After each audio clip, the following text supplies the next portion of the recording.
Welcome to another episode of Dark Dialogue Chat Sessions. How's it going tonight, Angela? It's good. How are you? It's good. Yeah, it's a good night. I didn't even know why I asked that. Yeah, why didn't you have to ask that? You shouldn't have had to ask that. Politeness. I blame my mom. So, made it to another week. It is Friday. It is Friday. And Friday the 13th. Friday the 13th. Yeah, you did like a special episode for us tonight, which Yes, was really I did. freaking fun and exciting and all the you. things. Thank you. And we have a whole new Shadow Chat sessions. That John's very excited about.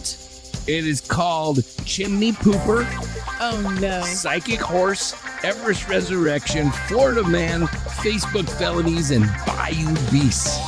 If that Oh, no. kind of gives you an idea of where we're headed, Strap in, folks. this whole episode, yeah, it could prove to be interesting. They usually do.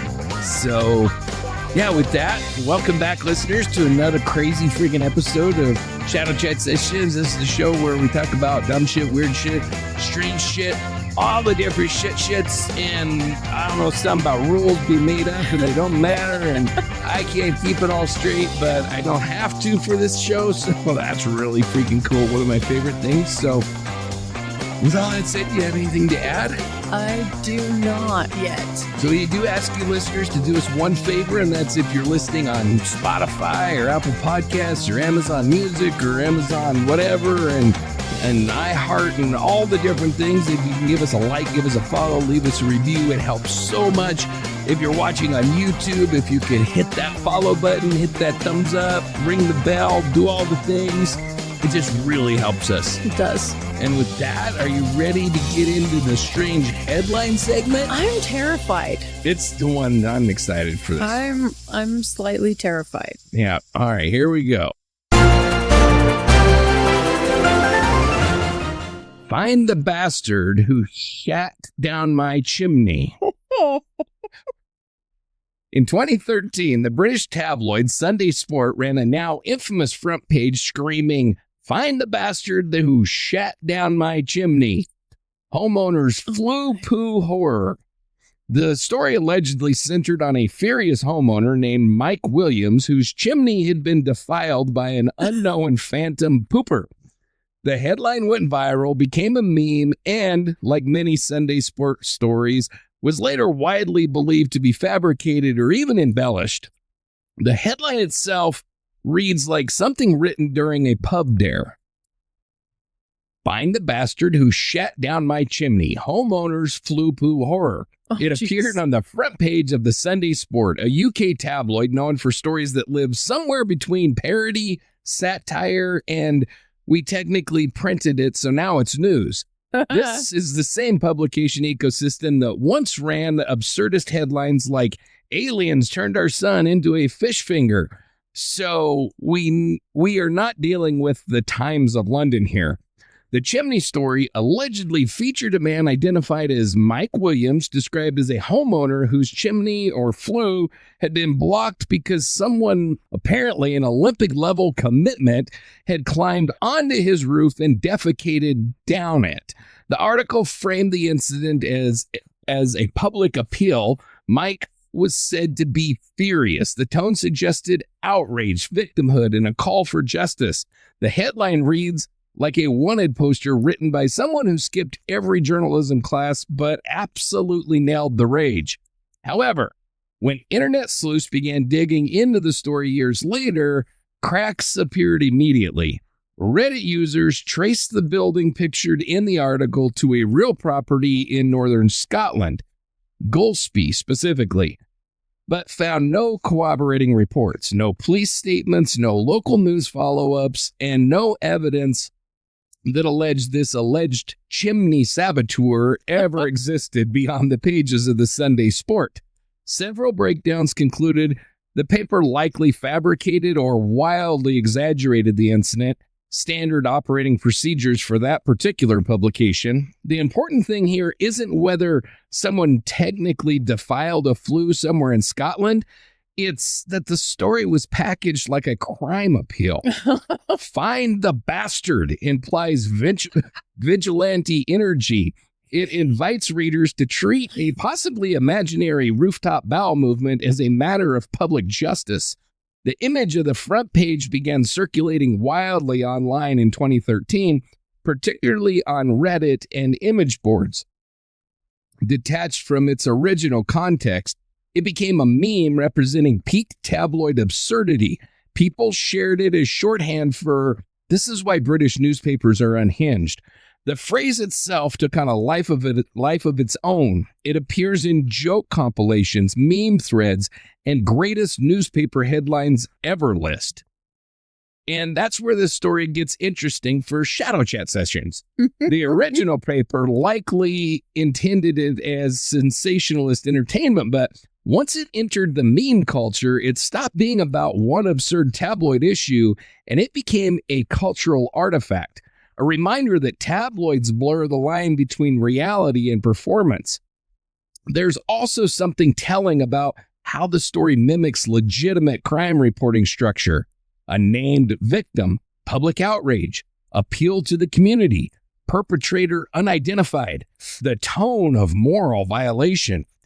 It has all the scaffolding of a crime narrative minus the crime, which raises the broader question. When media presents outrage theatrically, how many readers internalize that as reality, and how often do ridiculous crime frames distort expectations of what real crime looks like? In this case, it's funny, it's absurd, it's meme-worthy, but structurally, it's still teaching readers how to consume crime through outrage. And that's worth noting, even when the alleged weapon is gravity. My take? I love that this was framed like Scotland's Most Wanted, Chimney edition. Somewhere in a newsroom, a grown adult looked at a draft and said, no, bigger font. We need more fury. This is a public menace. Yes, all caps. Also, let's just think through the logistics. This isn't casual misconduct. This requires rooftop access, balance, planning, commitment. This is premeditated chimney warfare. If real, this individual didn't just wake up and make a mistake. This was a strategic vertical deployment. But my favorite part is the moral panic tone. Find the bastard. Who exactly is running the investigation? Out there. Is there a chimney forensics unit? Are we swabbing bricks? Is CSI Flu Division on the case? And the tabloid ecosystem thrives on this exact formula. Outrage, body fluids, maximum font size, zero follow-up. The real crime here might not be what went down the chimney. It might be what went down in the editorial meeting. Still, credit where it's due. That headline achieved immortality. It is Shakespearean in its rage. It's concise. It's primal. It's unforgettable. If journalism had a Hall of Fame or sentences you cannot unsee, this would be the first one on the ballot. We gotta save Gotham, Batman. So if someone actually did this, what would their criminal profile look like? Oh, A petty vandal, a rooftop ninja, competitive parkour enthusiast with a grudge? yes. I think so too. Mm-hmm. Yeah. I think so too. I mean, it wouldn't surprise me. He just must have been really bad this year, and that is how Santa was telling him. Maybe so. Yes. Perhaps. So what other household inconveniences deserve this level of headline fury? Find the monster who put my empty milk back in the fridge? All the moms will agree. Who stole the damn scissors? Oh, yeah, that's a big one. Mm-hmm. Yeah. And who put the toilet paper on backwards? Uh-huh. Yeah. Uh-huh. If Sunday sport is knowingly absurd, does that make it harmless satire, or does it quietly train readers to accept theatrical outrage as news? B. I mean, it looks like the National Enquirer. It does, yeah. It looks like it's the same Yeah. freaking bunch of people running both of them. And that, I mean, I haven't believed anything I've read on that page or on that thing ever in my life. Ever. So. No. All right. Well, you ready for our conspiracy corner? I am. Katy Perry is JonBenét Ramsey. One of the internet's most bizarre celebrity conspiracies claims that JonBenét Ramsey's 1996 murder was staged so that she could grow up and become pop star Katy Perry. The theory gained traction around 2014 through a viral YouTube video and continues to resurface, most recently through AI morph clips, despite being instantly debunked by basic facts, including the fact that Katy Perry is nearly 6 years older than JonBenét Ramsey. This theory did not emerge from investigative journalism. It emerged from the internet's fever swamp. The modern version traces back to a 2014 YouTube video by conspiracy personality Dave Johnson, who confidently declared, JonBenét Ramsey became Katy Perry. That's a fact. The claim was delivered with absolute conviction and zero evidence, two pillars of modern conspiracy culture. The argument goes like this. JonBenét's death in 1996 was staged by her parents. Instead of being murdered, she was secretly relocated, given a new identity, and then later emerged as Katy Perry. Why? Fame, power, Illuminati, take your pick. The evidence offered is exactly what you would expect. Side-by-side childhood photos suggesting a resemblance. Claims that Katy's parents look like John and Patsy Ramsey. Symbol hunting in Katy's lyrics and music videos. Numerology and vague Illuminati references. And more recently, AI morph videos showing JonBenét's face transforming magically into Katy's. The morph clips are particularly illustrative of how digital tools can supercharge absolute nonsense. A computer blending two blonde faces together becomes proof to people already committed to the conclusion. But here's the problem. The very first problem. The timeline. JonBenét Ramsey was born August 6, 1990. Katy Perry was born October 25, 1984. That's nearly a 6-year age gap. Katy was already in elementary school when JonBenét was born. You don't need forensic linguistics. You don't need DNA testing. You just need a calendar. Beyond that, JonBenét's body was found in the Ramsey home in December of 1996. An autopsy documented head trauma and strangulation. There is no credible evidence, none, that her death was staged or that she survived. JonBenét's father, John Ramsey, has publicly called these types of claims nonsense, and understandably so. For a family that has lived under decades of scrutiny, having your murdered child turned into a celebrity swap theory isn't quirky, it's cruel. Katy Perry largely ignored the theory for years. When an AI morph resurfaced in 2025, she jokingly commented, "Wait, am I?" Clearly treating it as absurd internet folklore, but that moment also shows something important. The theory persists because the internet rewards spectacle. And here's where it becomes relevant to Conspiracy Corner. This isn't just a silly celebrity rumor. It's an unsolved child homicide being repurposed as digital entertainment. It sits at the intersection of true crime, celebrity gossip, and conspiracy culture, and it demonstrates how unresolved grief can be turned into myth. Conspiracy spaces thrive on pattern recognition gone feral. Humans are wired to see connections. Add two blonde girls, similar facial structure and select angles, a high-profile unsolved murder, a global pop star, and suddenly the brain says, what if? That what if is a gateway drug. From there, it's cherry picking, confirmation bias, and a refusal to check the birth dates. The most telling aspect isn't the claim itself, it's how quickly it spreads. Once a theory detaches itself from facts, it becomes self-sustaining. People share it ironically, and then someone shares it seriously, and then someone builds a longer video. Then AI tools make it look more convincing, and suddenly you have a conspiracy that refuses to die even though its central premise collapses under second-grade arithmetic. My take? This is what happens when the internet gets bored. You take a real murdered child, you take a pop star, you squint at two blonde faces, and you ignore math.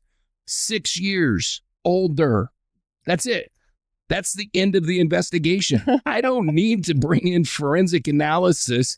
I don't need to consult the CIA. I need a wall calendar from Walmart. But here's the part that stops being funny. JonBenét Ramsey was a real child who was murdered. Her case remains unsolved. Turning her into a celebrity reincarnation theory is not edgy. It's not clever. It's not even creative. It's spectacle layered on top of tragedy, and it perfectly illustrates how conspiracy culture works. Step 1, start with a real unresolved event. Step 2, add a famous face. Step 3, ignore timelines. Step 4, accuse anyone who disagrees of being in on it. The fact that AI morph videos are now being used as evidence tells you where we're actually at culturally. We're in an area where software-generated face blending can replace critical thinking. This one is ridiculous, but it's also a case study in how digital folklore forms. It's not about proving something true. It's about building an alternate reality that feels entertaining. And when the subject is a murdered child, that entertainment has a cost. So, at what point does a fun conspiracy cross the line into exploitation, especially when it involves a real homicide victim? That's a good enough point for me. I mean, I think a lot of these, honestly, though, are exploitative. I really do. I'm so sick of them. Like, this one is particularly bad, and I wouldn't have even included it except for the fact that we have the conspiracy corner and all things are game here. Yeah. And because I have a particular interest in the JonBenét case and a particular feeling about that case, and I just get pissed off at all of this kind of shit. So, yeah, I wanted to talk about it. And I was flabbergasted. Of course, you know me, I don't follow any of this pulp culture nonsense, but man, this one really got to me. I mean, I was pissed off when I saw this. Yeah. I still am. Yeah, this one, I'm so sick of all of these. And the daily, guess who died today? Oh, that shit drives me nuts. Like, yeah. So, I did see one the other day, though, that really freaking hit me. They brought in a bunch of forensic experts and reevaluated Kurt Cobain's autopsy. That he was murdered. And they determined it was a homicide. And I fully believe that was a homicide. I have ever since it freaking happened. I saw that too. We might have to dive into that. Yeah. So why do unsolved cases generate more celebrity crossover conspiracies than solved ones? Is ambiguity the oxygen? Yes. Yeah, I think so too. I think it's absurd. Yes. With AI morphing and deepfake tools becoming mainstream, how much harder will it be to debunk visual evidence in the future? I think AI has to get a lot better because right now AI is, you can tell, and it's just, I don't know. I'm so mad at it. I do. I hate it. It just drives me crazy. I mean, some of them are cool, I was watching a James Hetfield one the other day, and it takes him from when he was a little kid and I through like the those. years, and those are really cool, Yeah. And then I saw one with, I think I saw a Johnny Cash one, did kind of the same thing. Those are cool, and I mean they're obviously AI generated. Nobody's claiming they're not. Yeah. They're just kind of a cool thing that AI can do, but. Yeah, I mean, when it's bullshit like this, it's just absolutely ridiculous. Yeah.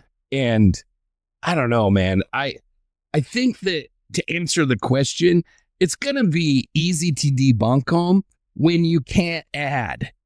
That's kind of a prerequisite, If you can prove somebody was alive 6 years before the person that you claim they are, there's a big problem there.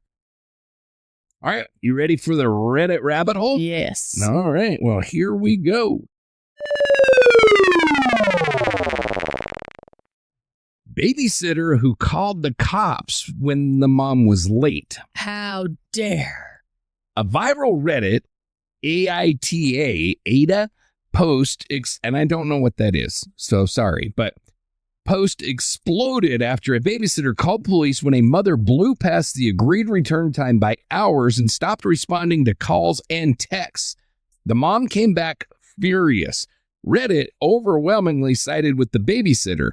The story jumped from Reddit to BuzzFeed, Newsweek, parenting forums, and beyond, turning a late pickup into an internet ethics trial about abandonment, responsibility, and when calling the cops becomes the only option. This one reads like a slow burn thriller, except the only ticking clock is on the microwave. The typical version of the story goes like this.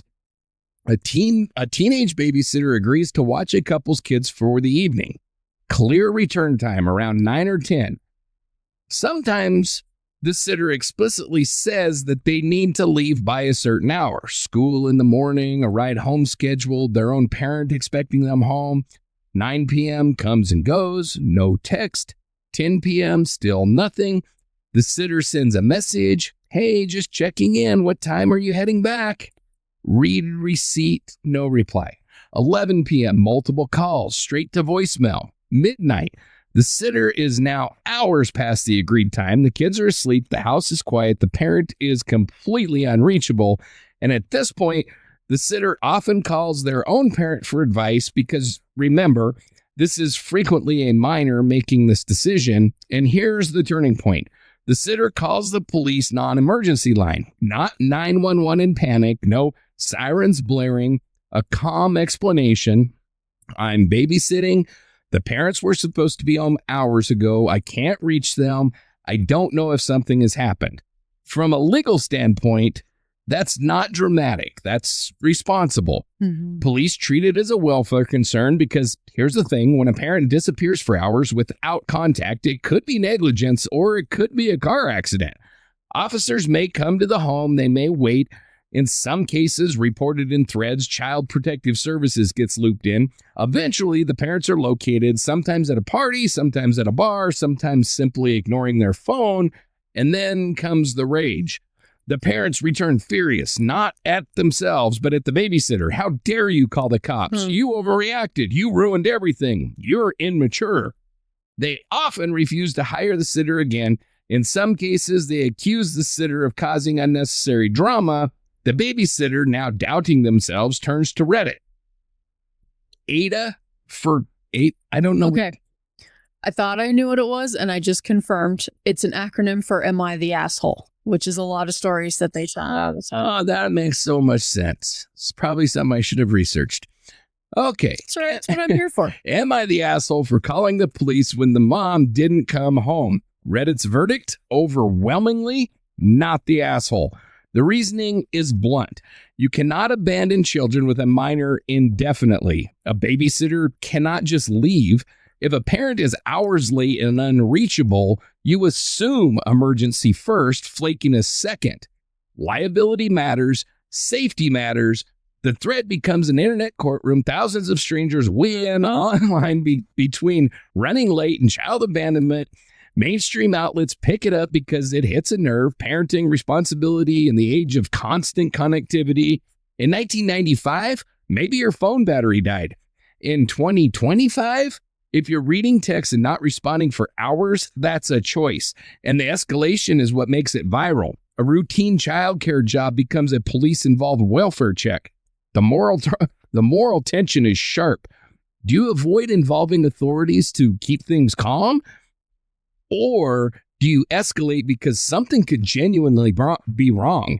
That's the ethical pressure cooker that Reddit loves. My take? Let's remove the internet drama and look at this clinically. If you are the legal guardian of a child and you are hours past your agreed return time and you are unreachable, the situation has shifted. It is no longer, I'm late.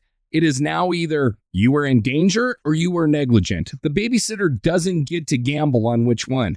And here's what drives me nuts. The parent comes back mad. Yeah. Mad at the person who stayed with their kids. Mad at the person who didn't leave their kids alone. Mad at the person who assumed maybe you were in a ditch somewhere. You don't get to vanish into the night and then scold someone for treating it like a problem. Also, this is usually a teenager making that call. A kid making an adult-level judgment because the actual adult abdicated that responsibility. And if police show up and suddenly CPS is asking questions, that's not because of the babysitter. That's because the timeline crossed into potential abandonment territory. Reddit gets accused of being chaotic, but in this case, the consensus makes sense.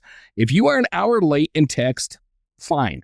If you're 3 hours late, phone off, no contact, that's not oops. That's a situation. And the uncomfortable truth is this. If something had happened to the parent, if they'd been in an accident, everyone would be praising the babysitter for calling quickly. The only reason that it's controversial is because the parent turned out to be fine. Responsibility does not depend on outcome. It depends on risk. So at what exact point does running late legally or ethically become abandonment? 1 hour, no response at all? I'm going to go with 1 hour, no response. Yeah, I mean, I think that I hate cell phones generally. I don't think they've done a great thing for society. I think they've done a lot of bad, but one good thing that comes from cell phones is in a situation like this, when you leave your kid with a babysitter, you are always available. Like you can get a call. You can know when there's an emergency at home and your kids need you now. Yeah. Like, if you make a decision to ignore your babysitter, at that point, all bets are off. Like, I'm sorry. While I would not agree with this move, and no, I don't think it's the right move, but if the babysitter decided to go home and leave the kids there by themselves, that's the risk you take because they're a child themselves. Yeah. But would the babysitter be charged for negligence? Probably not. Possibly. It's possible, though. Maybe, but I doubt it because they're a minor child. Well, yeah. Like, they cannot be held to the same accountability as adults. Yes, we might trust a 13-year-old to watch our 2-year-old, but that does not mean that we expect them to act like a freaking grown adult. Yeah. In this story, I think she did act like a grown adult. She did. Yeah. So should babysitters have written contracts that specify if you are X hours late and unreachable, police will be contacted? 100%. I mean, it's sad that we even have to have this conversation, but at the end of the day, if you bring children into this world, you are the primary one that's responsible for it. Yeah. So is Reddit acting as a healthy moral sounding board here, or does it oversimplify complex family situations into villain versus hero narratives? I'm going to say that is not black and white. That is gray. I think in this particular instance, it is a bunch of people reassuring a young, I assume it's a young lady, that she did the right thing. I mean, I think sometimes it's definitely oversimplifying things and getting a little dramatic. But in this particular case, I really think that this girl, if all of this is true and she really said, am I the asshole for doing this? And was told, no, hon, you're not the asshole. Yeah. Then I think it did exactly what it should have done. Yeah. Yes. Okay, so we ready for the Dipshit Diaries? Oh, joy.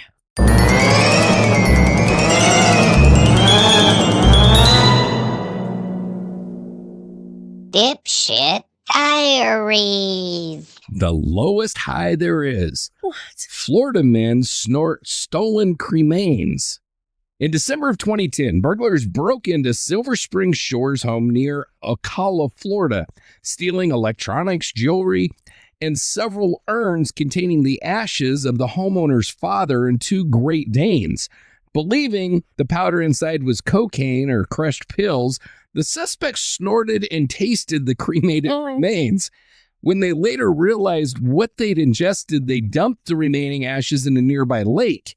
Several were convicted and sentenced to prison. The homeowner permanently lost part of her father's and one dog's ashes. So on December 15th, 2010, Holly Tencza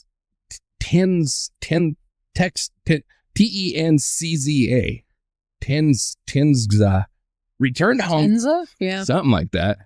Returned home to find her house in Silver Spring Shores burglarized. Missing were common burglary targets, laptop, flat screen TV, DVD player, jewelry. But among the stolen items were also urns. These urns contained the cremated remains of her father and her two Great Danes, Samson and Epet. The burglars weren't after sentiment. They weren't after anything that looked They were after anything that looked valuable or resembled drugs. When authorities later questioned the suspects, Jose David Diaz Marrero, Waldo Sorora, Matrix Andaluz, yes, that's his real name, along with two juveniles, they admitted they believed the powder in the urns was cocaine, heroin, or crushed pills. So they did what absolute geniuses do when confronted with an unknown white powder. They sampled it. They reportedly snorted and tasted the contents to, quote, see what it was. At some point, either through news reports or the dawning horror of context, they realized they had not discovered the world's most depressing cocaine stash. They had snorted cremated human and dog remains. Panic followed. To destroy evidence, they dumped the remaining ashes into a nearby lake. The Marion County Sheriff's Office dive team later recovered some of the remains, specifically the father's ashes and one dog's ashes, but part of the remains were permanently lost. And one especially bleak twist, a bag containing some ashes were reportedly discarded by someone who thought it was a concrete mix. This wasn't a simple, impulsive act. The group was tied to a string of burglaries in the area between December 2010 and January 2011. Diaz Marrero later pled guilty and received 8 years in prison plus probation and restitution. Andaluz reportedly received 9 years plus extended probation. Other cases proceeded separately. The crime became internet shorthand for Florida man stupidity, eventually getting cleaned up into Reader's Digest, the lowest high there is blurb, flattened into a punchline about drug thieves making a catastrophic miscalculation. But beneath the absurdity is something darker, a family permanently losing irreplaceable remains because someone thought an urn looked like a stash jar. It's ridiculous. It's grotesque. And it's very real. My take? Okay, first of all, if you break into a house and your drug radar is so advanced that you think decorative urns are cocaine storage devices, maybe crime is not your field. Secondly, who sees a memorial urn and thinks, jackpot? This isn't Scarface, it's grandma's mantle. Also, let's talk about due diligence. If you're going to ingest mystery powder from a burglary scene, maybe ask at least one follow-up question. Is it labeled? Is it in a baggie? Is it next to a framed photo of a deceased relative? But here's where it stops being funny. This woman lost part of her father's remains permanently. You cannot replace that. There's no Amazon Prime option for dad refill. And dumping the ashes in a lake to destroy evidence, that's not just stupidity, that's compounding harm. Florida man energy is a meme, but this is real damage wrapped in absurdity. Still, if there is such a thing as karmic irony, this is it. Imagine explaining that in court. Yes, Your Honor, I ingested a golden retriever. You aimed for cocaine, you landed on cremains, 8 years. That is, in fact, the lowest high there is. So, what is the absolute worst possible item to mistake for drugs during a burglary? We may have a winner here. I think so.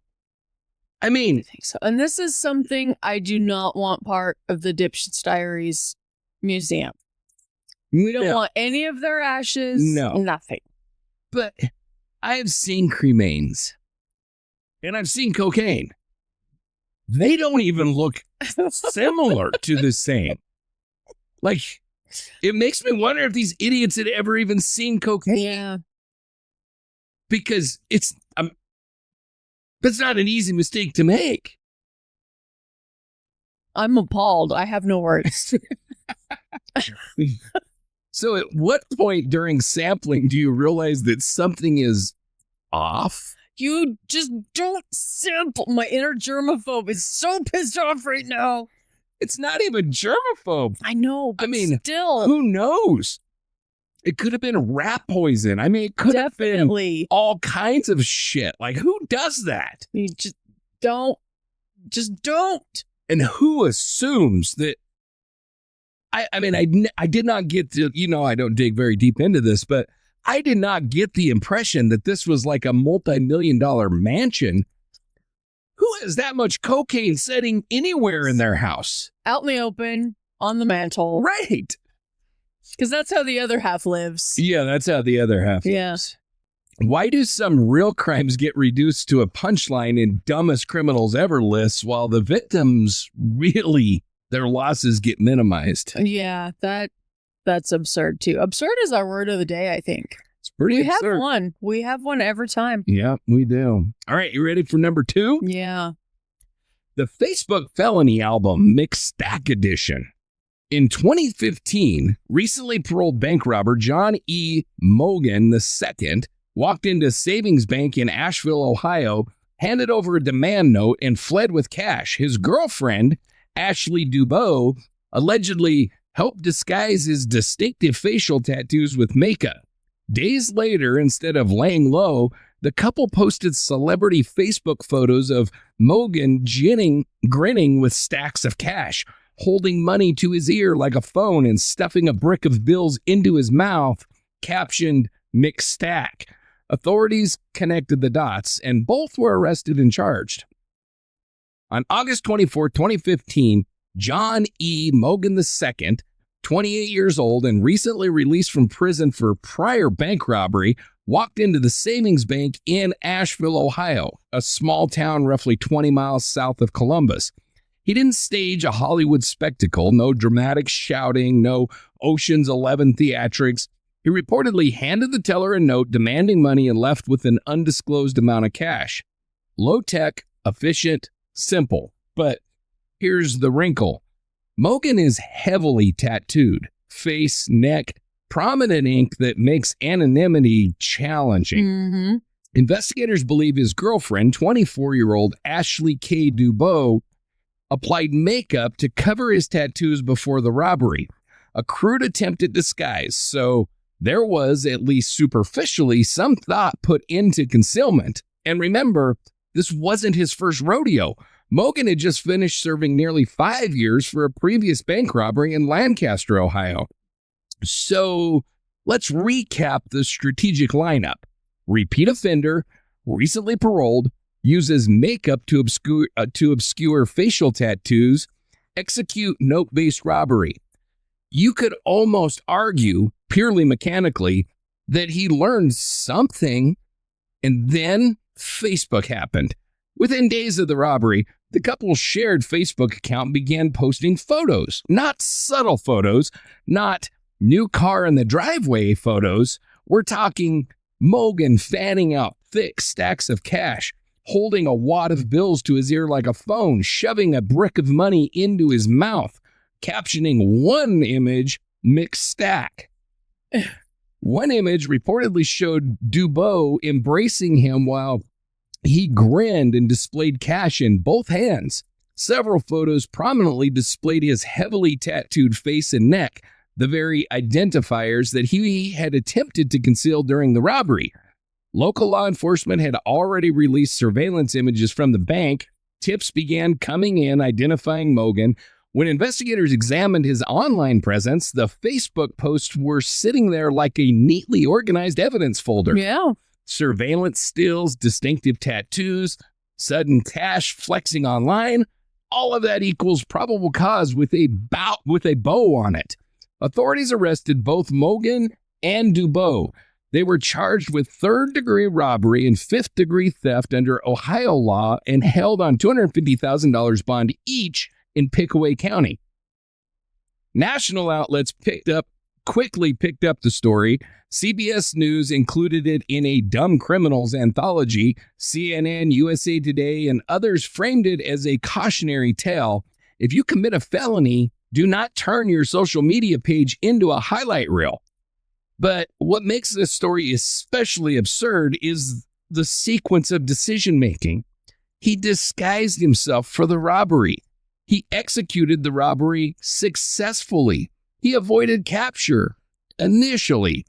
And then he voluntarily created a digital trophy case. My take? This is what I call self-snitching at championship level. You cover your tattoos with makeup to avoid identification. Then you post high-resolution photos of your tattooed face holding stacks of suspicious cash. That's not a mistake. That's performance art. And I need to talk about the caption. McStack? You just robbed a bank. You're on parole. And your creative contribution to the criminal arts is a McDonald's pun? Okay, let's discuss the psychological piece here. The crime itself is about money. The posting is about validation. The robbery was for profit. The selfies were for applause. That's the part that fascinates me. He didn't get caught because of cutting-edge forensic analysis. He got caught because he needed the world to see him winning. Yeah. And the makeup attempt? Well, that's the cherry on top. He understood that tattoos make you identifiable. He understood that cameras exist. He understood that concealment matters, but he didn't understand that Facebook is a camera that never turns off. This isn't dumb. It's ego-driven dumb. And in 2015, we were already deep enough into the social media era to know better. If you commit a crime and then you document your lifestyle glow up online, you're not masterminding. You are curating evidence. So, which was the worst decision? Robbing a bank while on parole or captioning your stolen cash McStack? I'm going to say documenting by just a little bit. Yeah. Just a little bit. I mean, don't go rob banks. Don't rob banks. But documenting it and McStack just barely is worse. I mean, it really not that I had a whole bunch anyway, but I really have absolutely no faith in our criminal justice system. I mean, we can't reform a dipshit like this to not rob banks. Yeah. Come on. So what point in human history did criminals decide, you know what this felony needs? A photo shoot. Yes. I can't believe the number of stories that are out like this. I know. Of these idiots that post their shit on. It blows my mind. So is social media the modern day equivalent of criminals carving their names into trees at the crime scene? Yes. But I don't think people were this stupid back then. No. You might as well just go live. Exactly. Just go live while you're doing it. Blows my mind. All right, ready for number 3? Mm-hmm. Gravity 1, burglar 0. In July of 2015, a would-be burglar in Abilene, Texas, climbed onto the roof of Texas Metals and Recycling, apparently attempting to break in from above. Instead, he fell straight through the roof. By the time the police arrived, the suspect had fled, but he hadn't managed to steal anything. Public reporting on the incident is sparse, and it survives mostly as a short, dumb criminal blurb, but the core fact remains. He broke in by breaking through. This one is simple, beautifully simple. In July 2015, Abilene, Texas, a burglar decides the optimal entry point for a metals recycling business is the roof. Now, on paper, roof entry sounds tactical. Less visible than a front door, no smashed storefront windows. Maybe you think you've outsmarted the alarm system, but here's the mechanical issue. Industrial roofing materials are not built to support random criminal optimism. According to the CBS News Dumb Criminals feature summarizing this event, the suspect climbed onto the roof of Texas Metals and Recycling and promptly fell right through it. No dramatic standoff, no vault cracking, no clever getaway car, just physics. When Abilene police responded to the scene, the suspect was already gone. He'd fled before officers arrived and apparently failed to steal anything, which means he risked a felony. He executed a vertical entry strategy. He achieved zero loot. He may or may not have achieved a full body bruise. There's very little additional public detail, no widely cited name, no confirmed injury report, no dramatic follow-up articles. It exists in the media ecosystem as a short, punchy anecdote. A police blotter moment elevated into national, look how dumb this is status. And that's part of what makes it funny. It's a crime with no payoff. The building absorbed the hit. The burglar absorbed the fall. Law enforcement got a report. And the only lasting legacy is a paragraph in a dumb criminal slideshow. Sometimes the universe enforces consequences faster than the justice system. So my take? Let's break this down. If you are committing burglary and your first adversary is gravity and gravity wins, you might need a new career. This wasn't thwarted by advanced security measures. This was thwarted by basic structural integrity. Also, can we talk about planning? You're going to break into a metal recycling facility, a business full of heavy objects and industrial equipment, and your thought process is, yes, I will approach this like a raccoon. Yes. Roof entry requires weight distribution, balance, awareness of roofing material strength, or at a minimum, a Google search. Instead, this man's criminal career was interrupted by plywood and sheet metal. And the best part? He didn't even get anything. No copper wiring, no catalytic converters, no scrap metal payday. Just embarrassment and possibly a limp. In a world of elaborate criminal stupidity, this one is refreshingly straightforward. He tried, he fell, he left. Gravity remains undefeated.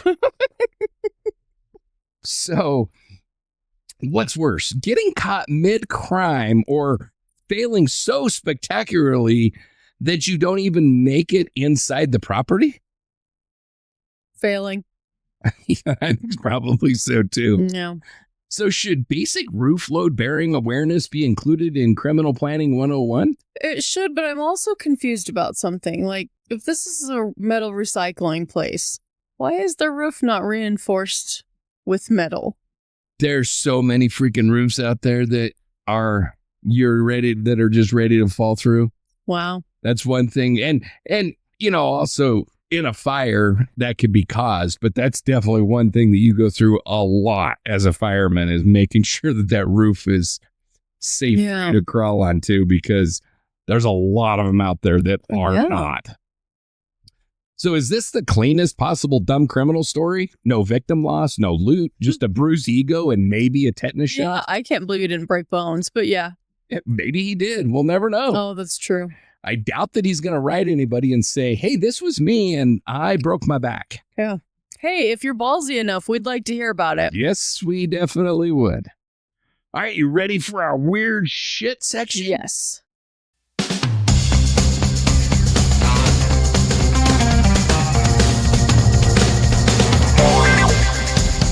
Weird shit. Weird shit number 1. The Rougarou, Louisiana's swamp werewolf. The Rougarou is a Cajun or Creole werewolf type cryptid rooted in South Louisiana folklore, especially around the swamps and bayous of, I can never say that, Acadiana. I can't ever say that freaking word. Acadiana. Some shit like that. It's Acadiana. The name derives from the French loup-garou, whatever, literally werewolf. Over centuries, French and Acadian settlers brought the legend to North America, where it evolved into a uniquely Louisiana swamp monster. Acadian? Maybe that, yeah, Acadian. where it evolved into a uniquely Louisiana swamp monster, traditionally used as a cautionary tale to scare children into obedience and Catholics into observing Lent. The Rougarou remains one of Louisiana's most enduring and commercially embraced folk creatures. The word Rougarou, don't know if I'm saying that right, and it's French, Cajun, Creole, so probably I'm not. Yeah. Is a linguistic mutation of the French term loup-garou, as French settlers and Acadians, whatever the hell it is, migrated first to Nova Scotia and then eventually down into Louisiana. The legend followed them, shedding some old world wolf mythology and absorbing swamp mud along the way. In Louisiana, wolves are not exactly roaming the bayous, so the creature adapted. Instead of prowling alpine forests, the Rougarou stalk sugarcane fields, cypress swamps, and fog-heavy bayous. It is typically described as a human body with a head of a dog or a wolf, a classic werewolf silhouette, but coated in Louisiana humidity. Descriptions vary by parish, but common elements include glowing red or yellow eyes in the swamp at night, a hunched muscular frame, clawed hands and canine jaws, a tendency to lurk near waterways. Unlike European werewolves that transform under moonlight, the Rougarou often carries a distinctly Cajun Catholic twist. One popular version says a person becomes a Rougarou if they fail to observe Lent for 7 consecutive years. That's right. This monster doubles as a spiritual compliance officer. Another widespread version features the infamous 101-day curse. A witch, voodoo practitioner, or offended party curses someone to live as a Rougarou for 101 days. The only way to break the curse? Draw blood from another human and pass it on. In some variants, the curse is inherited. In others, it's triggered by breaking serious moral rules or family taboos. Functionally, the Rougarou was a parenting tool. Don't wander into the swamp at night. Don't disobey your elders. Observe your religious duties, because if you don't, something with claws and teeth lives in the bayou. Louisiana's geography shaped the monster. Dense wetlands are disorienting. Sound travels strangely over water. Wildlife noises echo unpredictably. Mist rises off dark water at dusk. It doesn't take much imagination to turn environmental anxiety into supernatural predator. Unlike European wolf lore tied to real wolf populations, the Rougarou feels amphibious, part man, part beast, part swamp spirit. It's less full moon hunter and more shadow between cypress knees. Modern sightings pop up occasionally, usually treated as folklore, misidentification, or prank territory, but the creature has achieved a cultural immortality. In Houma, Louisiana, the Rougarou Fest is held near Halloween, using the monster as a mascot for wetland conservation. The werewolf that once scared kids away from the swamp now advocates saving it. That's branding evolution. So, my take? I love how the Rougarou is basically Catholic guilt with fur. You didn't observe Lent? Boom, you're a swamp wolf. That is efficient theology. Also, let's talk about geography. If you've ever been in a Louisiana swamp at night, you don't freaking need a monster because the swamp does the work for you. Alligators, mosquitoes the size of raccoons, fog, things splashing that you didn't see, something breathing behind you. Add a story about a wolfman and suddenly every raccoon is a cryptid. And the 101-day curse rule? That's suspiciously specific. Not 101, not until you learn your lesson, exactly 101 days, which means somewhere folklore decided bureaucracy was necessary. Sir, you've got 73 days left on your werewolf sentence.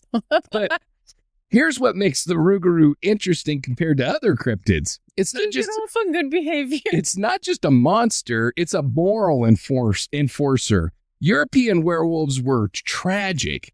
Hollywood werewolves are cursed anti-heroes.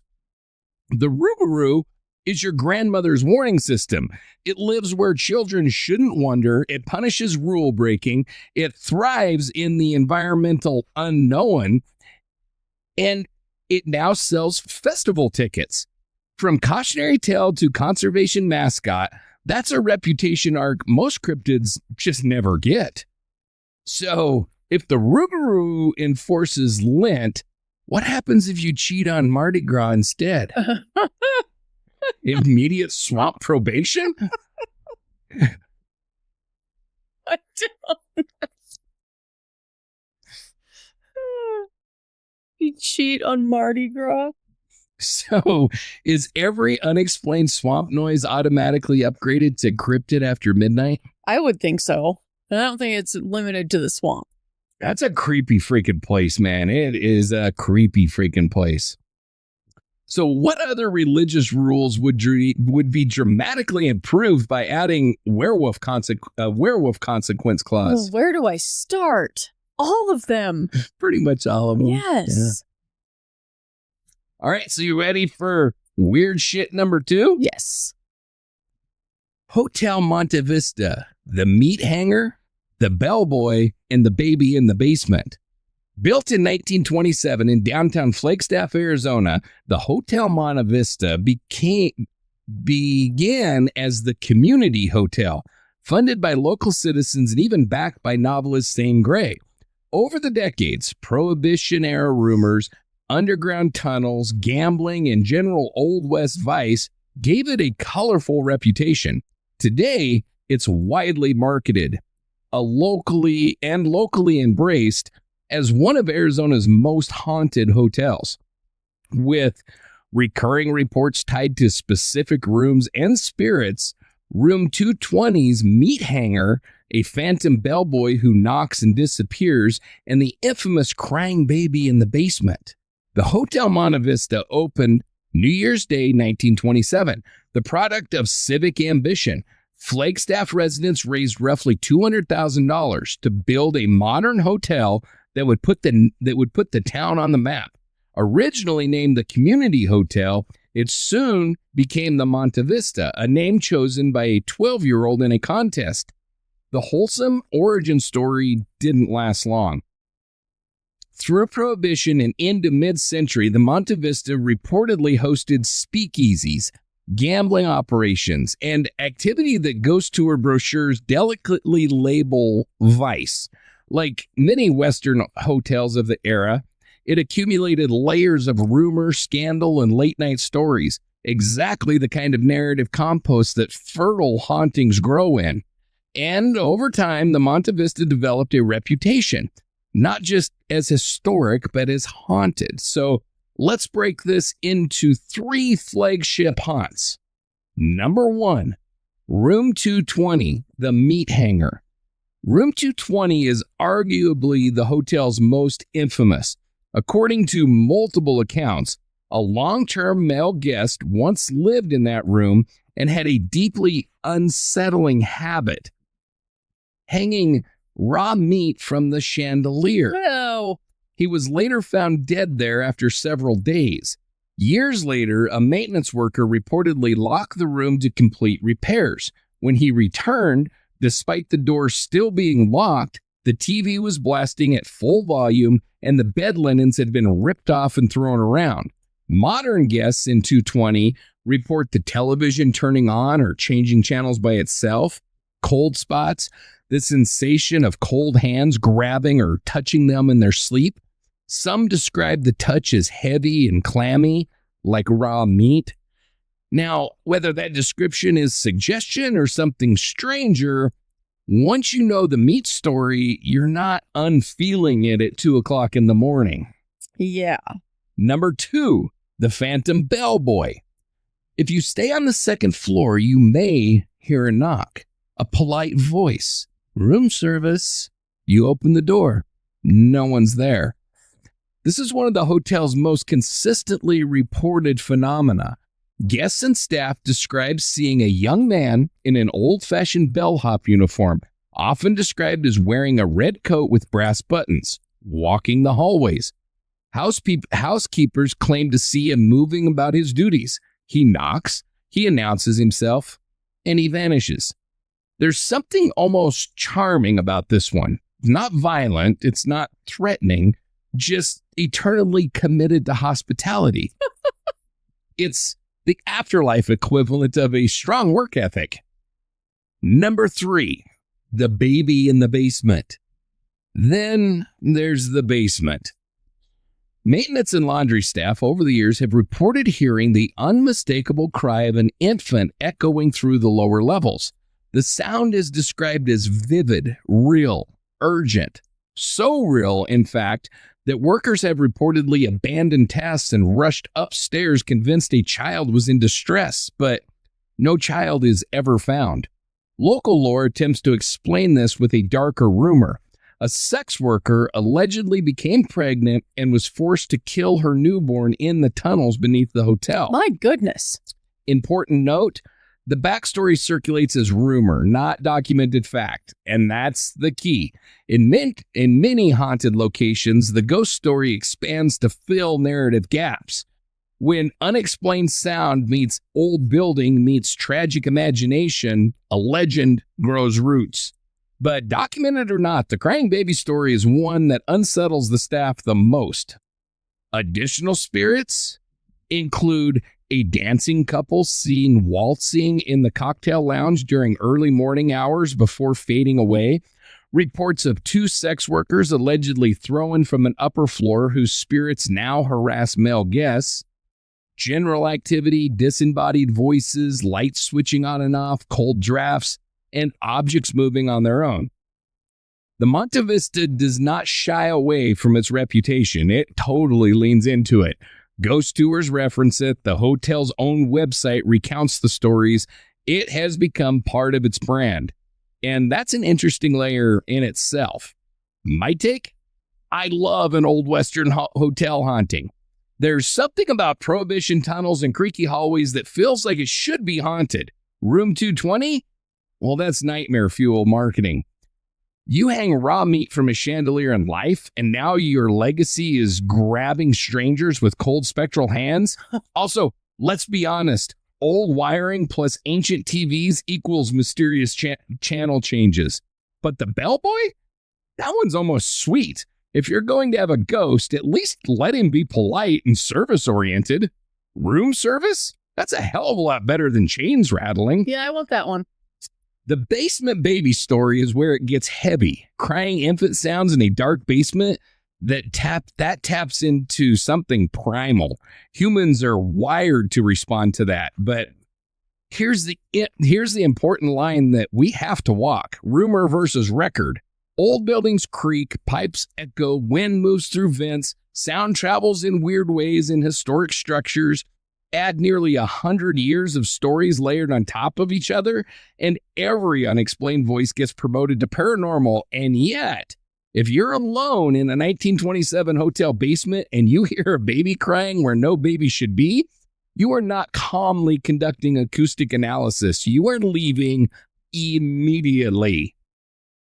So, if you had to pick one Monte Vista ghost to encounter, I think we've already addressed this. Are you choosing the meat hanger, the bellboy, or the basement baby? Bellboy. 100%. Yes. So at what point does historic charm cross over into, we should really upgrade the wiring? Baby's crying in the basement. Yeah, I think so too. Ugh. So are haunted hotels genuinely haunted, or are they just the perfect storm combinations for architecture, history, and suggestion? I struggle with that because I think it's both. I agree 100%. Like the Stanley, I think there's something there, man. Mm-hmm. Like the place has a weird vibe anyway. I don't think it's because I'm not really that suggestible that it's just like, that's the story. And so yeah, but when I'm at the Stanley, I feel something there. Like, Yeah, I think it's both. and so many ghost hunters and shit have like picked up stuff at Stanley. I don't know, man. It's a hot spot. It's a freaking, they say it's like a portal or some shit. Yeah. Like the granite under it or something. I don't know. Limestone or something, yeah. Something, yep.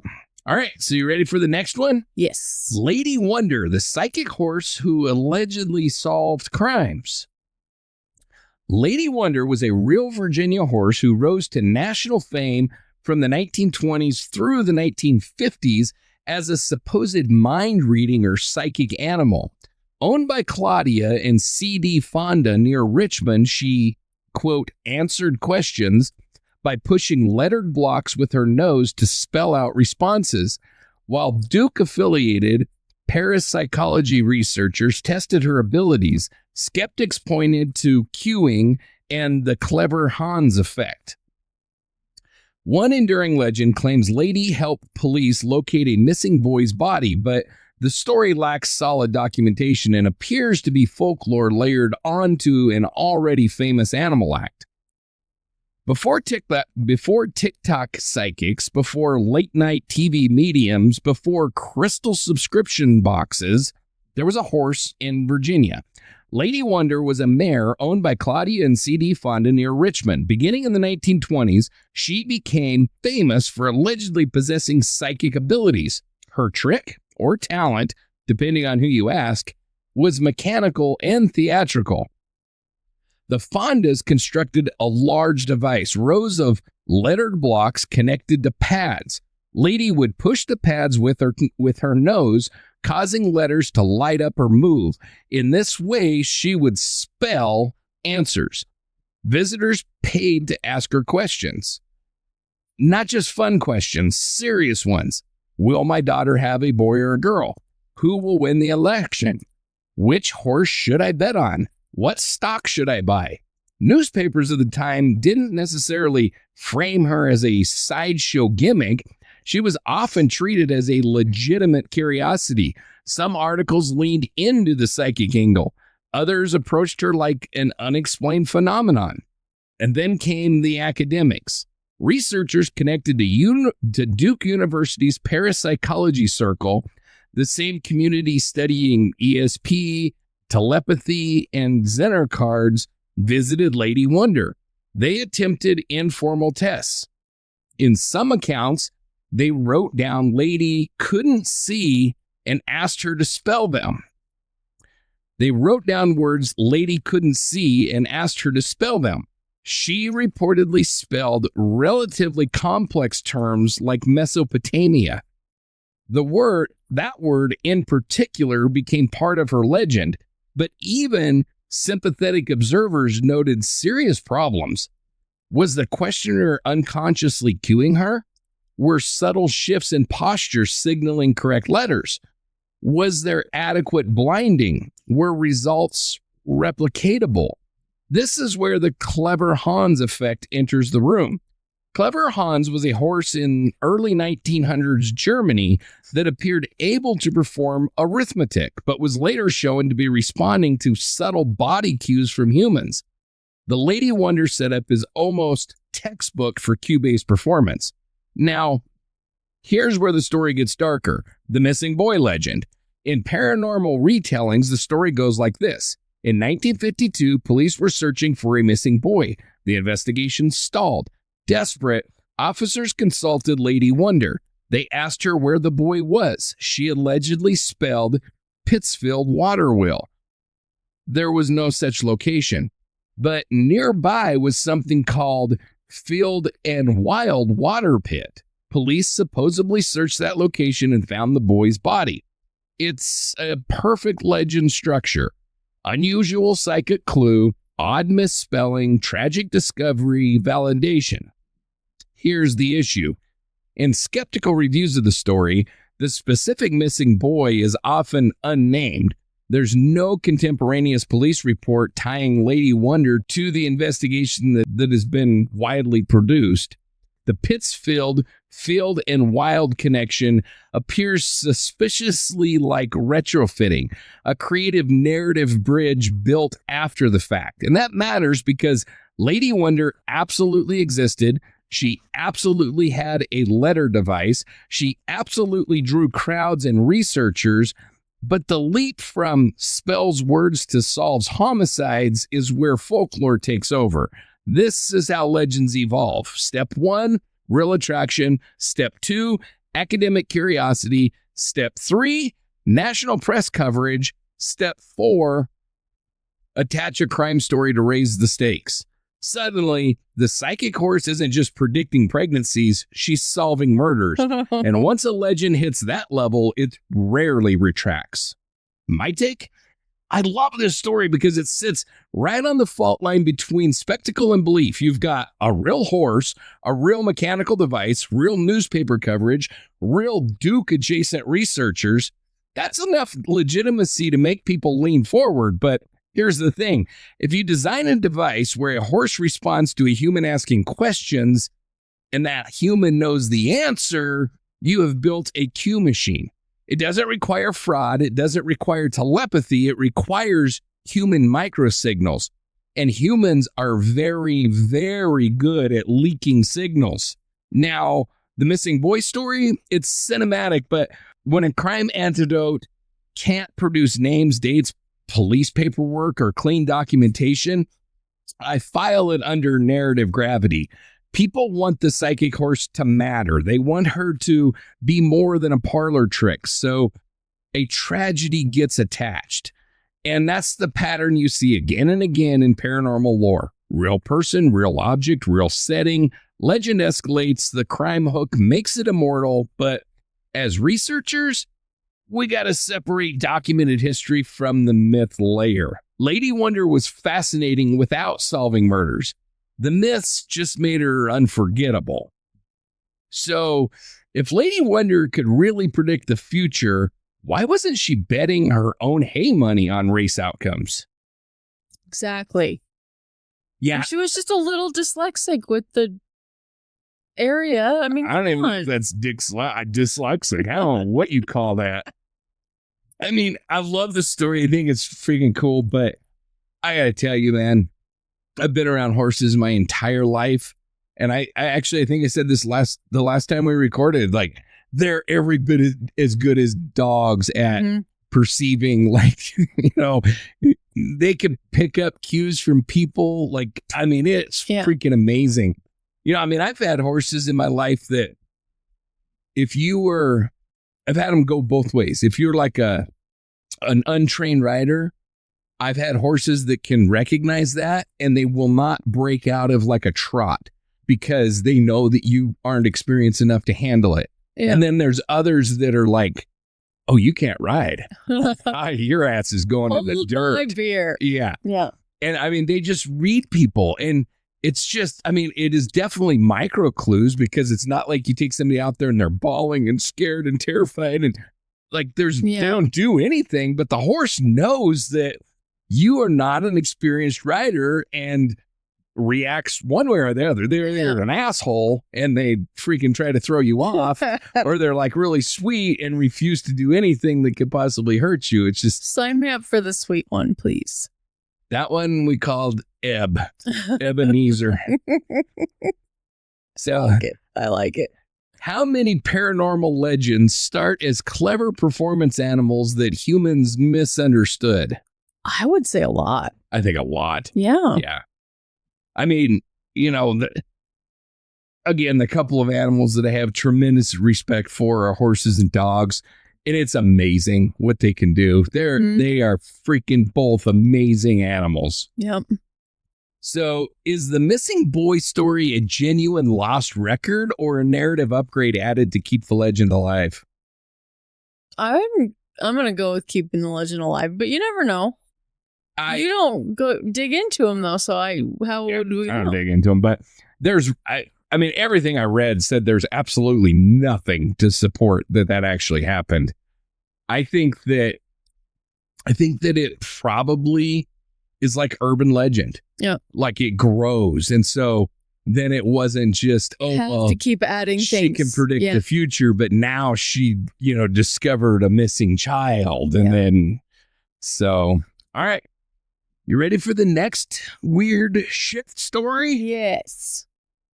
Lincoln Hall, the man who spent a night dead on Everest. In May of 2006, Australian climber Lincoln Hall summited Mount Everest via the North Route. During his descent, he developed severe high-altitude cerebral edema around 8,600 meters, deep inside the death zone. After collapsing and becoming unresponsive, his exhausted team was ordered to leave him, believing survival was impossible. He was declared dead, and his family was notified. The next morning, another expedition found him sitting upright in the snow, bareheaded, frostbitten, but very much alive. His rescue became one of Everest's most documented survival stories.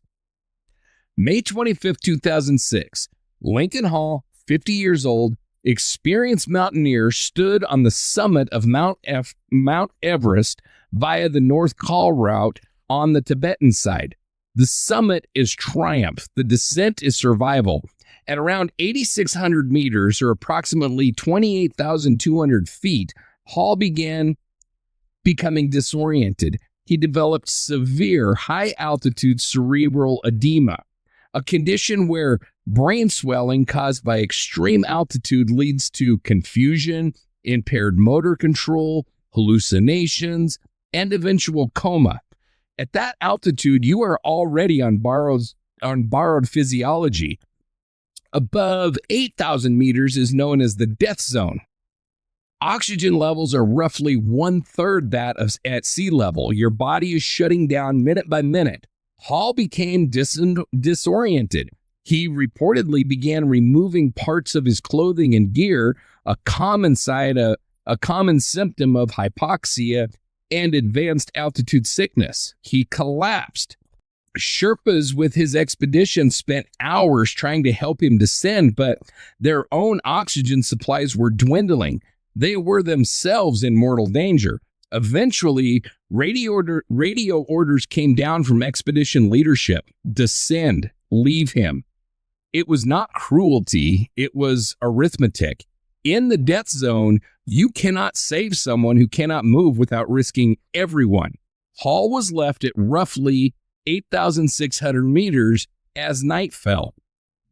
News reached base camp that he had died. Word traveled quickly. His family in Australia was informed. Obituaries were drafted. Then morning came. On May 26th, climber Dan Mazur... And they work fast. Yeah, they do. And his expedition were ascending toward the summit on the same route at roughly the same altitude where Hall had been abandoned. They saw something impossible. A man sitting cross-legged in the snow, bareheaded, no gloves, wearing only light upper layers. Alive. When they approached him, Hall reportedly greeted them with something along the lines of, "I imagine you're surprised to see me here, mate." Yes, I am. Understatement of the year at 28,000 feet. He was frostbitten, disoriented, but conscious. Mazur's team made a decision that remains one of the more celebrated acts of Everest ethics. They abandoned their summit attempt. They stayed with Hall. They gave him oxygen. They coordinated rescue. Sherpas from Hall's expedition climbed back up with fresh oxygen and assisted in guiding him down. The descent was slow and grueling in thin air where every step is labor. Hall ultimately survived, but not unscathed. He suffered severe frostbite. Most fingertips were amputated. At least one toe was lost. He also experienced lasting neurological effects from the cerebral edema. Later, Hall wrote a book titled Dead Lucky, reflecting on the experience. Oh, jeez. He described focusing on rhythmic breathing and mental discipline, techniques honed over years of Himalayan expeditions. Rather than framing it as a single miracle moment, he described it as a series of small decisions not to give up. Medical commentary around his survival is blunt. Surviving overnight at that altitude with minimal clothing, with severe cerebral edema, is extraordinarily rare. The decision to leave him had not been reckless. It had been based on every statistical expectation. And yet, here he was the next morning, cross-legged, alive. My take? This one just hits differently. Yeah. There's no cryptid, there's no ghosts, there's no folklore inflation, just a human body that absolutely should not have made it. The death zone does not negotiate. At 28,000 feet, your body is dying in slow motion. Yeah. People don't spend the night up there without shelter and then walk away. The surreal image is what sticks with me.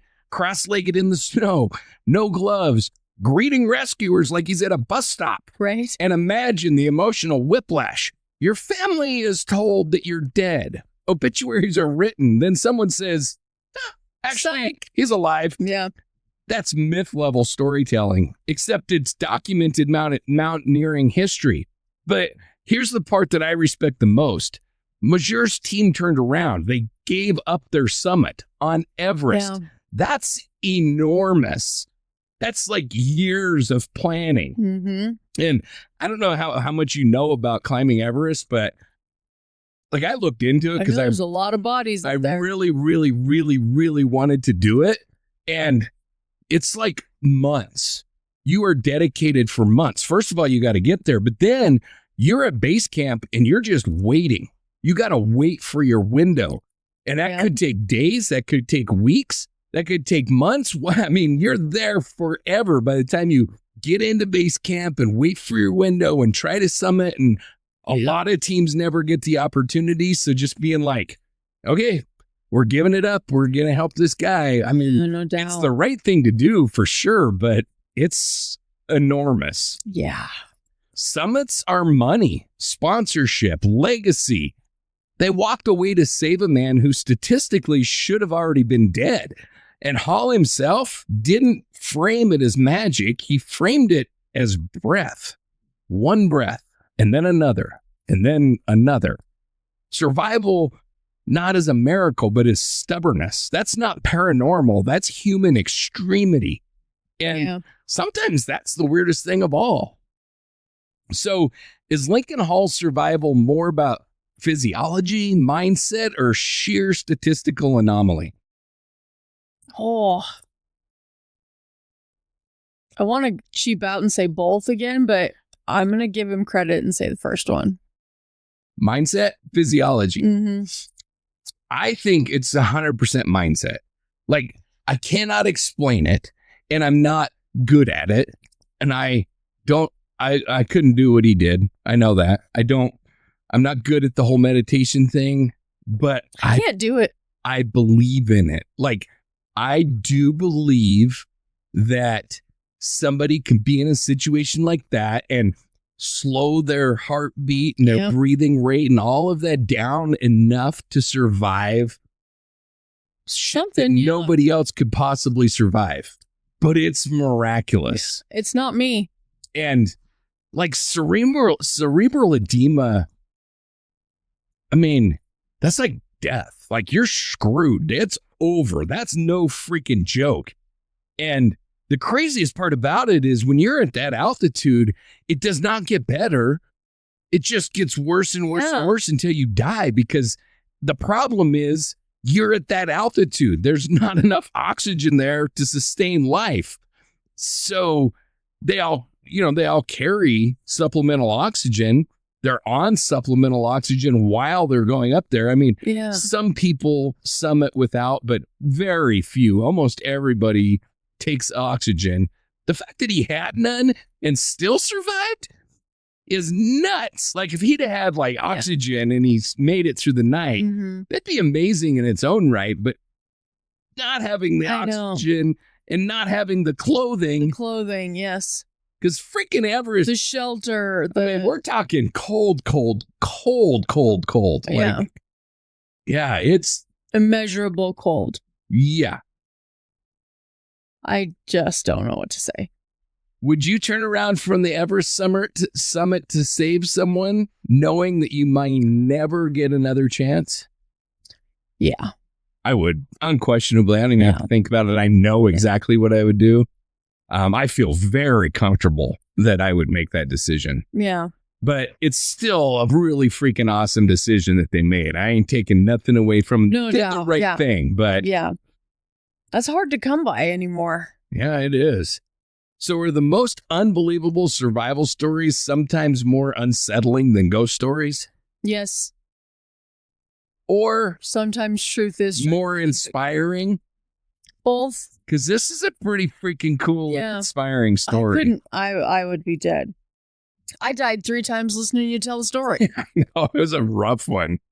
Okay, you ready for weird shit number 5? Sure thing.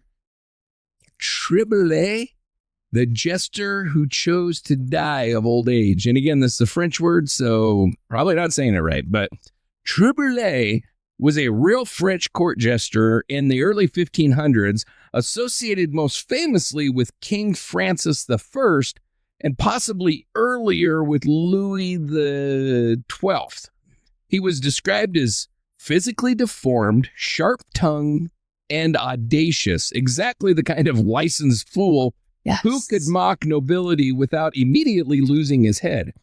The most famous story attached to his name claims that he slapped the king, insulted the queen, was sentenced to death, and then cleverly chose to die of old age, earning a pardon. While Triboulet was real, the famous execution reprieve story almost certainly belongs more to folklore than verified court record.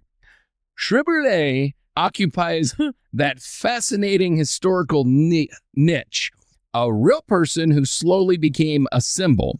He served at the French royal court in the early 16th century, most closely associated with King Francis I, who reigned from who lived from 1517 to 1547, and possibly earlier under Louis XII.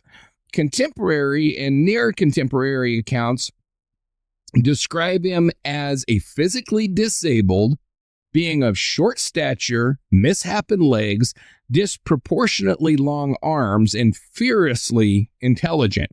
Court jesters in Renaissance Europe were not simply entertainers. They occupied a peculiar legal and social role. They were licensed transgressors. The fool could mock power in ways that others could not. He could voice uncomfortable truths, insult nobility under the shield of comedy, and, within limits, survive it. Triboulet developed a reputation for sharp wit and sometimes biting cruelty in his humor. His name eventually became almost shorthand in French literature for the fool, and he later appeared in works like Victor Hugo's Les Rougarou, or some shit like that, which in turn inspired Verdi's opera Rigoletto, or some shit like that. By then, he was less a documented individual and more of an archetype. Now, for the story everyone remembers, the slap. According to the popular legend, Triboulet, in a moment of outrageous humor, slaps King Francis I on the backside. The king orders him to apologize. Triboulet escalates. "I'm sorry, Your Majesty," he supposedly says. "I did not recognize you. I mistook you for the queen." At that point, royal patience expires. Francis condemns him to death. But in a gesture of theatrical magnanimity, he allows Triboulet to choose how he would die. And here comes the punchline that cements the legend. "Good sire, I choose to die of old age." The king laughs. Triboulet is spared and instead banished. It's perfect storytelling, setup, escalation, death sentence, clever loophole, merciful monarch. It's also almost too perfect. Historians generally agree on 2 things. Triboulet was real and bold. The die of old age exchange likely belongs in folklore rather than documented court proceedings. Similar choose your death, I choose old age jokes appear in lore of other European jesters that suggest we're looking at a traveling comic motif, one that eventually attached itself to the most famous French fool. And that makes sense. When history meets oral tradition, stories sharpen, details simplify, dialogue becomes crisp and quotable. No one remembers messy court transcripts. Everyone remembers the punchline. My take? I love this one because it captures something timeless about power and humor. The jester exits in a narrow corridor between truth and execution. Push too far, you die. Stay too safe, you're irrelevant. Triboulet historically seems to have walked that line aggressively. Now, did he actually slap the king? Maybe. Did he deliver that perfect die of old age line exactly as quoted? I'd bet against it. But the story persists because it expresses something bigger than fact. It's the fantasy that wit can outmaneuver authority. It's the hope that cleverness can neutralize violence. It's the idea that humor is stronger than the axe. And that's why these stories travel across centuries and attach themselves to different fools. It survives because it feels true, even if it isn't literally documented. And honestly, if you're going to become folklore, that's not a bad way to do it. So, would modern political satire survive if court jesters still faced literal execution? No. I don't think so either. Not at all. So, if you had to choose your own execution method and loopholes were allowed, what's your move? I like the old age. That's a hard one to beat. Yeah. It really is. So, why do licensed fool outsmarts king stories appear in so many cultures? And is it wish fulfillment? I'm going to say yes. I think so too. I mean, in monarchies, and obviously I've never lived in one, so not speaking from experience, but I have to imagine in monarchies, like, you're not allowed to do this shit because you literally could have been executed for insulting the king, which is absurd in its own right. But and both of them in the same breath? Yeah. And so I think that it's just human nature to be like, this is the one thing I can't do. So I love stories that somebody is able to do it and survive. And so, yeah, I don't know, but that was a fun story. Yeah. But that's all I have. That's all I put together for us tonight. So do you have anything else? I don't think so. Okay, well, we got to remind you about our Dark Dialogue Collective and the Adoptive Victim Program. You can find all the information about those and, support the research, look at the records, all the fun stuff is at darkdialogue.com, where you can also read and share victim stories. To support the show, you can find us on patreon.com/Dark Dialogue Pod, coffee.com, that's ko-fi.com/Dark Dialogue. Dark Dialogue. Find us on Substack at darkdialoguecrime.substack.com. And for kudos, critiques, weird shit, strange shit, dip shits, all the shits, anything else you want to talk about, you can reach us at info@darkdialogue.com.